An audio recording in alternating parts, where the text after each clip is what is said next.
Welcome guys to the YouTube channel combine study point. मैं रवि जांगड़ा स्वागत करता हूं आपका आपके अपने प्यारे YouTube channel combine study point पर। तो जैसा कि आप सबको पता है, हम लोगों ने इग्नू की क्लासेस शुरू कर रखी हैं, स्पेशली बीकॉम को टारगेट करते हुए, और 1 बाय 1 करके शेड्यूल के हिसाब से हमारी क्लासेस होती हैं। और जैसे कि आज हमारा शेड्यूल है, तो हम लोग आज इनकम टैक्स पढ़ेंगे, राइट। ठीक है भाई, इनकम टैक्स की क्लास होगी। एंड लास्ट प्रीवियस लेक्चर में हम लोगों ने इनकम टैक्स का थोड़ा सा इंट्रोडक्शन कर लिया था, है ना। असेसमेंट क्या होता है, असेसमेंट ईयर क्या होता है, प्रीवियस ईयर क्या है, हु इज़ असेसी, असेसी कौन है, और टाइप्स ऑफ असेसी। ये सारी बातें हमने अलग अलग प्रीवियस लेक्चर में डिस्कस कर ली थी। आज का हमारी क्लास का जो टारगेट रहेगा वो रहेगा बच्चे इनकम। ठीक है, आज हम क्या डिस्कस करेंगे, इनकम के बारे में डिस्कस करेंगे। ठीक है, आज हम इनकम को डिस्कस करेंगे और देखेंगे इनकम का क्या कॉन्सेप्ट है, किस सोर्स को हम इनकम में कंसिडर करते हैं जिसके ऊपर टैक्स कैलकुलेशन करनी है, कौन कौन से ऐसे सोर्स हैं जिसके ऊपर इनकम टैक्स की एजम्पशन होती है यानी टैक्स नहीं लगता। उन सारी बातों के बारे में आज हम इस क्लास में डिस्कस करने वाले हैं। तो ज़्यादा से ज़्यादा शेयर करिएगा इस क्लास को, ठीक है। और चैनल पर नए हैं तो चैनल को सब्सक्राइब ज़रूर कर लेना, ठीक है। तो शुरू करते हैं बच्चे इनकम से। पहले डेफिनेशन देख ले, इनकम क्या होता है। तो इनकम की अगर मैं बात करूं आपसे, तो सेक्शन 2 सबसेक्शन 24 इसमें यह डिफ़ाइन किया गया है कि इनकम क्या होता है। तो income tax is lie on the income of assessee. Income tax किस पर लेवी होता है, लाई का मतलब है लेवी, यानी कर निर्धारण किस पे किया जाता है, आपके करदाता की आय के ऊपर। ठीक है, असेसी की जो इनकम है या करदाता की जो आय है उसके ऊपर लाई करते हैं। Therefore income is a important word of the income tax study of the course the subject matter.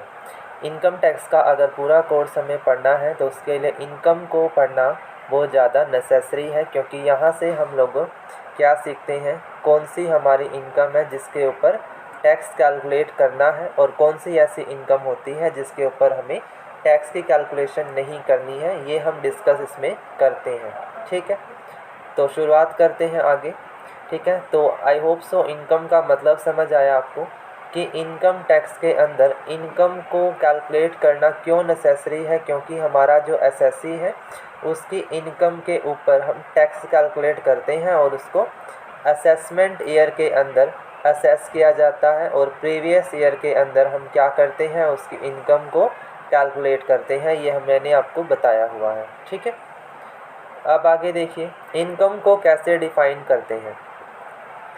Income definition has not been given in the income tax act. Income tax act में इसको पूरी तरह से define नहीं किया गया है, but जो सेक्शन 2 सबसेक्शन 24 है इस एक्ट का, वो क्या बताता है, only about the indicator of income is defined in income tax act. यानी किन किन चीज़ों को हम इनकम का पार्ट मानेंगे और किन को हम इनकम में कंसिडर करेंगे उसके बारे में ही डिफ़ाइन किया है, लेकिन इनकम की कोई डेफिनेशन इसमें नहीं बताई गई है। आपके एक्ट जो मैंने बताया हुआ है, इनकम टैक्स का जो एक्ट है, आईटी एक्ट 1961 जो आपका एक्ट है बच्चे, उसके बारे में हम बात कर रहे हैं। उसमें इनकम को डिफ़ाइन नहीं किया, इनकम की डेफिनेशन नहीं दिया है, लेकिन सेक्शन 2 सबसेक्शन 24 जो है वो ये बताता है कि कौन कौन से इंडिकेटर हैं या कौन से पैरामीटर हैं जिनके ऊपर हम इनकम को देखते हैं या जिसे हम इनकम में कंसिडर करते हैं, ठीक है। तो देखेंगे ज़रा कौन कौन है वही। सबसे पहले हमारे पास है प्रॉफिट। जो भी कंपनी या ऑर्गेनाइजेशन प्रॉफिट कमाती है उसे आप क्या कहेंगे, इनकम ऑफ द बिज़नेस कहेंगे। क्या कहेंगे, इनकम ऑफ द बिज़नेस। उसी प्रकार आपका डिविडेंड है, जो हमारा क्या होता है, शेयर इन प्रॉफिट। प्रॉफिट के अंदर जो हिस्सा है उसे आप डिविडेंड बोल देते हैं, तो डिविडेंड को भी हम इनकम के अंदर कंसीडर करते हैं।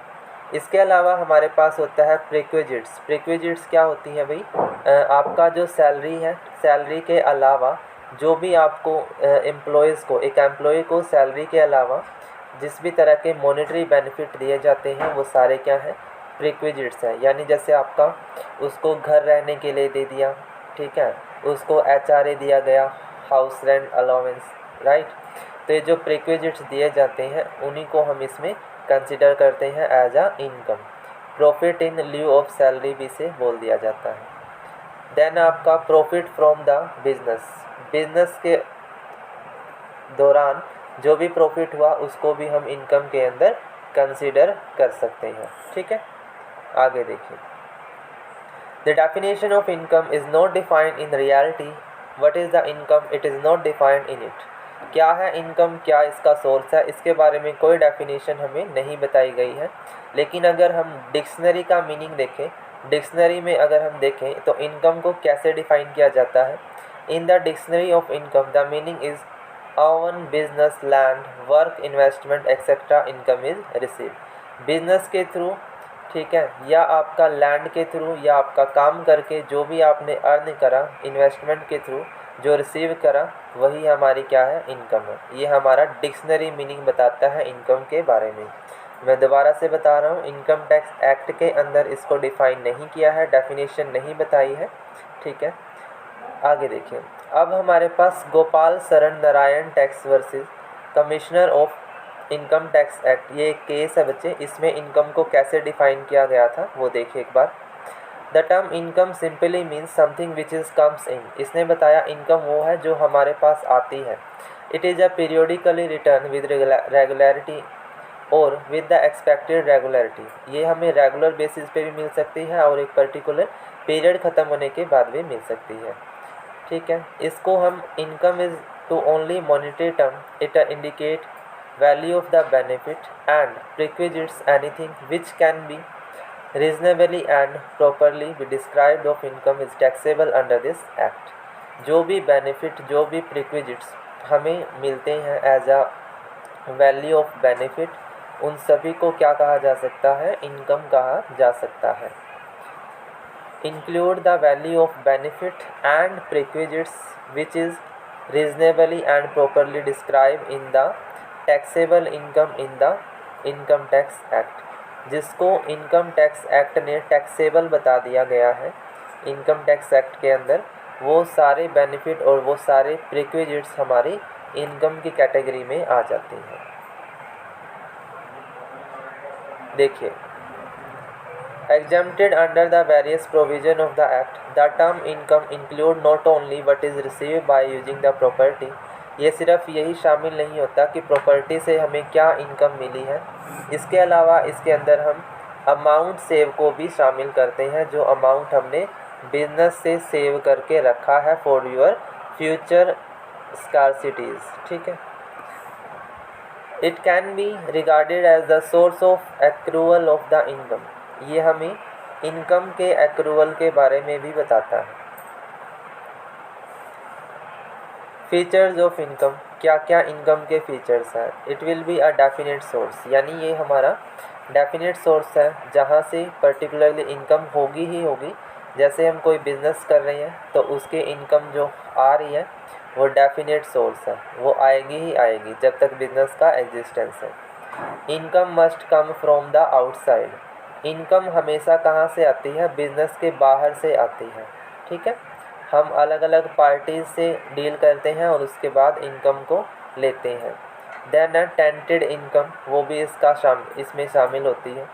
Diversion of income versus application of income, यानी इनकम को हम डाइवर्सिफाई नहीं कर सकते बट उसको एप्लीकेबल कर सकते हैं, यानी हमारे बिजनेस के अंदर जो भी हमें मिला है वो हमारा क्या है, इनकम ही है। टेम्पररी और परमानेंट, टेम्पररी इनकम भी हो सकती है और परमानेंट भी हो सकती है। परमानेंट का एग्जांपल क्या है, कोई गवर्नमेंट एम्प्लॉय है, राइट, उसकी सैलरी जो मिल रही है वो परमानेंट इनकम है। टेम्पररी का एग्जांपल क्या हो सकता है कि कोई टेम्पररी बेसिस पे या कॉन्ट्रैक्ट बेसिस पे लगा हुआ है तो वो क्या हो जाता है, temporary income. Dispute regarding the title, title के रिगार्डिंग डिस्प्यूट इसमें हो जाते हैं कि इसके इनकम को कैलकुलेट किया जाए या नहीं किया जाए।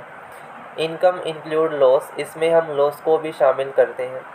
Personal gift are not a income, personal जो गिफ्ट हमें दिए जाते हैं एक दूसरे को, जो गिफ्टों का एक्सचेंज होता है उसको इनकम नहीं कहा जाएगा। रिसिप्ट वर्सेस एक्रूवल, जो रिसिप्ट हुआ और जो एक्रूवल है यानी जो मिलने वाला है उनको हम इनकम में कर सकते हैं काउंट। पिन मनी यानी जो आपकी इकट्ठी करी हुई मनी होती है उसको भी इसमें शामिल करते हैं। Types of income, taxable income होती है, एग्जम्प्ट इनकम होती है और रिबेटेबल इनकम। 3 इनकम हम पढ़ते हैं। टैक्सेबल इनकम को सेक्शन 14 से लेकर 69 तक पढ़ा जाता है और एग्जम्प्टेड इनकम जो हमारी है सेक्शन 10 सबसेक्शन 1 से लेकर सेक्शन 10 सबसेक्शन 32 तक हम एग्जम्प्ट इनकम पढ़ते हैं। और रिबेटेबल इनकम में हम क्या देखते हैं, टैक्सेस को प्लस कर देते हैं और जो एग्जम्पशन होती हैं उनको माइनस कर देते हैं। ठीक है, इनके बारे में डिटेल में पढ़ेंगे जो हमारा चैप्टर्स आएंगे। ठीक है, अभी के लिए इतना याद रखिए कि हमने 3 तरह की इनकम ध्यान रखनी है, टैक्सेबल, एग्जम्प्टेड एंड रिबेटेबल। ठीक, आगे हमारे पास इनकम में आता है जीटीआई, ग्रोस टोटल इनकम। पहले जीटीआई निकाला जाता है, उसके बाद हम नेट इनकम निकाल पाते हैं। पहले हमारे पास जीटीआई होता है। तो जीटीआई में क्या क्या शामिल है वो देखेंगे। The term gross total income means aggregate of the income community under the 5 head.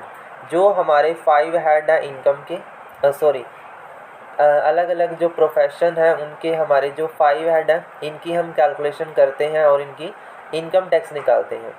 सबसे पहले होता है taxable income from the salary. Salary से जो हमें टैक्स इनकम हुई उसके ऊपर टैक्स कैलकुलेट करना। ऐसे ही taxable income from the house property. House property आपका एक इनकम टैक्स हेड है जिसकी इनकम का टैक्स कैलकुलेट किया जाता है। इसी तरह से taxable income from business and profession. ठीक है, बिजनेस एंड प्रोफेशन को कैलकुलेट करते हैं। कैपिटल गेन, ठीक है, जो आपके capital long term capital gain है या शॉर्ट टर्म कैपिटल गेन है उनके ऊपर जो इनकम हो रही है उसका टैक्स कैलकुलेट करेंगे। या फिर आपका taxable income from other sources की जो इनकम है उसके ऊपर टैक्स कैलकुलेट किया जाएगा। तो इन 5 हेड को याद रखेंगे, बहुत ही इम्पोर्टेंट है, मोस्ट इम्पोर्टेंट है ये आपका, याद रखेंगे। ये अलग अलग चैप्टर भी हमने पढ़ने हैं। ठीक है, तो मैं ये बता रहा हूँ आपको 5 हेड याद रखने हैं अंडर सेक्शन 14 जीटीआई के अंदर। Salary, house property, business and profession, capital gain and other source. ठीक है, ठीक है भाई, यहाँ तक क्लियर हुआ। ये पीडीएफ मैं आपकी शेयर कर दूँगा और वहाँ से आप इसे रिवाइज़ कर लेना। ये कॉन्सेप्ट आपको कहीं नहीं मिलेंगे इनकम टैक्स के, बहुत आसान और इजी लैंग्वेज में समझाने की कोशिश कर रहा हूँ मैं, तो बहुत अच्छे से करेंगे। अब आगे देखते हैं जीटीआई कैलकुलेट करने का प्रोसेस क्या है। सबसे पहले determination of the residential status, यानी कि क्या वो भारत का निवासी है या वो एनआरआई है। अगर कोई भारत का निवासी है तभी तो इंडियन गवर्नमेंट उससे टैक्स ले सकती है। तो सबसे पहले ये देखा जाएगा कि उसका रेजिडेंशियल स्टेटस क्या है, वो रहता कहाँ है। Classification of income under the 5 head, उसके बाद हम इनकम को 5 हेड के अंदर क्लासीफाई करते हैं। अभी मैंने आपको बताया taxable income from salary, house property, business and profession, capital gain and other source. In 5 income को ऐड करने के बाद हमारे पास क्या आ जाता है, एग्रीगेट ऑफ इनकम आ जाता है। क्या आ जाता है, एग्रीगेट ऑफ इनकम। उसके अंदर हम एप्लीकेशन करते हैं क्लबिंग प्रोविज़न की। आपका एक चैप्टर आएगा जिसमें आप क्लबिंग ऑफ इनकम ये कॉन्सेप्ट पढ़ेंगे, तो उसकी इनकम को यहाँ पर ऐड किया जाता है। जब आप एग्रीगेट ऑफ इनकम कर लेते हैं उसके बाद एप्लीकेशन करी जाती है क्लबिंग प्रोविज़न की। उसके बाद हमारे पास set off and carried forward of losses होते हैं, उनको हम इसमें शामिल करते हैं और जो कैलकुलेट करके हमारे पास आया वो आपका जीटीआई होता है, ग्रॉस टोटल इनकम होती है। ठीक है, देन हमारे पास टैक्सेबल इनकम कैसे कैलकुलेट होगी या टोटल इनकम कैसे कैलकुलेट होगी। तो सेक्शन 2 सब सेक्शन 45 कहता है टैक्सेबल इनकम को कैसे कैलकुलेट करना है। यहाँ तक हमने जीटीआई निकाला। जीटीआई निकालने के बाद हम इसमें से आपका डिडक्शन करते हैं 80C से लेकर 80U तक की। ठीक है, इन डिडक्शन के बारे में हम आगे पढ़ेंगे, अभी नहीं आएगा। तो 80C लेकर 80U तक की डिडक्शन हम इसमें से डिडक्ट करते हैं, कहाँ पर, जीटीआई में से। तो इसको डिडक्ट करके हमारे पास टोटल इनकम या टैक्सेबल इनकम कैलकुलेट होकर के आ जाती है। ठीक है, क्या बताया मैंने, जीटीआई के बाद हम डिडक्शन माइनस करते हैं 80C से लेकर 80U तक की आपकी डिडक्शन होती हैं, उनके बारे में हम पढ़ेंगे आगे। तो इनको हम माइनस करते हैं इसमें से और फिर टोटल इनकम निकालते हैं, ठीक है। आगे हम पढ़ेंगे GTI और टोटल इनकम का डिफरेंस होता क्या है, क्या डिफरेंस है इनका। तो GTI क्या है? The aggregate of income computing under the 5 head is term as GTI। अभी मैंने बताया कि 5 अलग अलग हेड की इनकम का एग्रीगेट ग्रॉस टोटल इनकम होता है। और GTI में से जब हम डिडक्शन माइनस करते हैं 80C से 80U तक, तो हमारे पास टोटल इनकम या टैक्सेबल इनकम आ जाता है। डिडक्शन किस में की जाती है बच्चे? टैक्सेबल इनकम में करेंगे, GTI में नहीं की जाती, ठीक है। Rounding off income, rounding off income कहाँ निकाली जाती है? इसमें नहीं की जाएगी, ठीक है। ग्रॉस टोटल इनकम में हमें ज़रूरत नहीं है, बट टोटल इनकम में ज़रूरत है। टैक्स कहाँ कैलकुलेट किया जाएगा? जब टोटल इनकम निकालेंगे, ठीक है। GTI में हम सिर्फ एग्रीगेट करते हैं आपके टोटल इनकम का।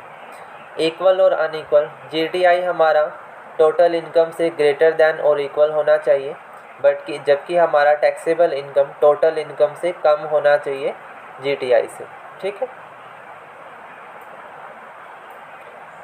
उसके बाद हमारे पास आता है बच्चे नॉलेज ऑफ डिडक्शन। डिडक्शन की नॉलेज कहाँ पर ज़रूरी है? टैक्सेबल इनकम निकालने के लिए। GTI में ऐसा कोई रिक्वायरमेंट नहीं है, ठीक है। देन हमारे पास एक और टॉपिक आता है बच्चे कैजुअल इनकम का, मोस्ट इम्पॉर्टेंट टॉपिक है। ये आपसे पूछा जाता है शॉर्ट क्वेश्चन के अंदर, तो ये याद रखेंगे, बहुत ही इम्पोर्टेंट क्वेश्चन आपका ये बनता है कैजुअल इनकम का। कैजुअल इनकम वो इनकम है जो हमें रिपीटेडली नहीं मिलती, ऐसी इनकम जो हमें बाई चांस हो गई है, ठीक है। बाई लक हमें मिल गया कोई इनकम, उसे आप बोलते हैं कैजुअल इनकम। और ये नॉन रेकरिंग नेचर होती है, यानी एक बार हो गई तो ज़रूरी नहीं है कि अगले बार भी होगी, ठीक है। जैसे आप ताश खेलते हैं या जुआ, गैम्बलिंग जो बोलते हैं, उसमें जो इनकम होती है वो फिक्स नहीं है, होगी या नहीं होगी वो तय नहीं है, उसे आप कैजुअल इनकम बोलते हैं।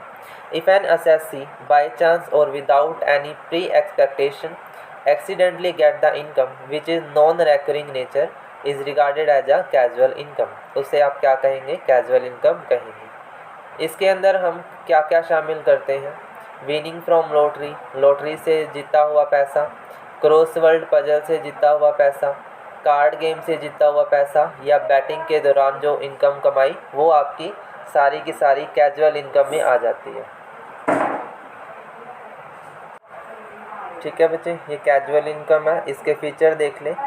नो सर्टेन सोर्स, कोई सर्टेन सोर्स नहीं है, ये फ्यूचरिस्टिक होती है, ठीक है। इसका कोई एस्टिमेशन नहीं होता और पॉसिबिलिटी नहीं है कि ये बार बार मिलेगी ही मिलेगी, तो ये याद रखेंगे, ठीक है। कुछ फीचर्स हैं इसके। इम्पोर्टेंट पॉइंट इसमें क्या है? जो भी एक्सपेंस है वो पेड होगा, तो उसको किसी भी इनकम से डिडक्ट नहीं किया जा सकता। Casual loss shall not be set of under the income, किसी भी तरह से सेट ऑफ नहीं करेंगे उसको।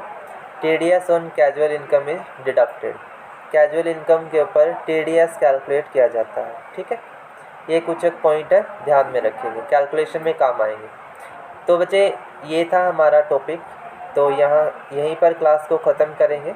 अगर क्लास अच्छी लगी है तो लाइक कर देना और शेयर कर देना। कंबाइंड स्टडी पॉइंट के YouTube चैनल को सब्सक्राइब कर लीजिएगा, ठीक है। आज के लिए इतना ही रखते हैं। Thank you so much.